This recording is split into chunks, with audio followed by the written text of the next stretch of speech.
When trying to describe an influential game such as hockey, one must go back to the creation of the game. The creation of National Hockey League was due to a dispute between two teams, or two tribes in your case, and the two tribes had to find a resolution towards this argument, and thus the National Hockey League was created. Hockey is a sport that is played on a sheet of ice, or very cold water, that has been shaved smooth for the blades to glide across. Hockey blades are about 1/8 of an inch thick, I would say about the width of a yam stem. A hockey blade is very sharp, able to cut through the ice into inner and outer edges. The shoe or boot attached to the blade is where the player's foot rests, very tight and unfortunately most of the time uncomfortable, due to the stiff padding. The boot is made of normally hard leather that has been tested and tested to withstand the shot of a hockey puck.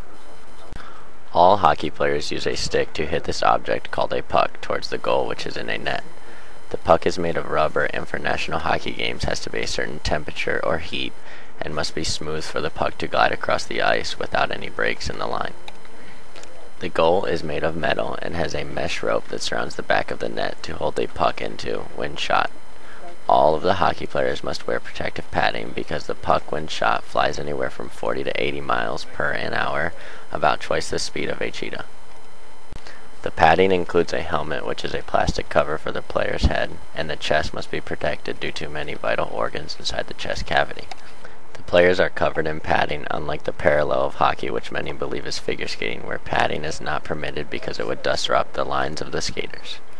After describing the requirements of padding, the actual game includes 6 players per team on the ice at the same time. There are 3 forwards, 2 defensemen, and 1 goalie.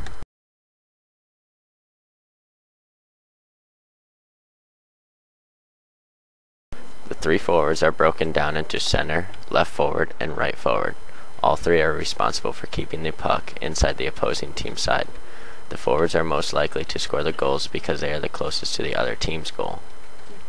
The 2 defensemen are normally broken down into left and right defense. The defensemen are protectors of our side of the goal. They are used for blocking the other team from entering our zone and are also responsible for keeping the puck into their zone and helping the forwards out with pressuring the goal. The goalie is, in my opinion, the star player of the team. The goalie is the one man who stands inside the goal while pucks fly at him at around 80 miles per hour and is supposed to block the goals from entering the net. If you are a goalie and still have a full mouth of teeth, then consider yourself lucky. Well, I have basically explained the whole aspect of the game itself. Now we can move on to the crowd's participation during the game time. Once you go to your first hockey game, you catch on fairly quickly towards how the game works and how the crowd supports their team. Before going to the game, you must pick which team you want to win. The crowd at hockey games can get quite rowdy, and they can sometimes influence a fight. The game is rough and easily comparable to the sport of wrestling commonly played in Igbo culture.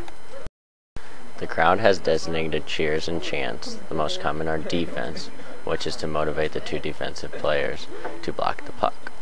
In my opinion, this is America's pastime, one of the most important games that is played worldwide.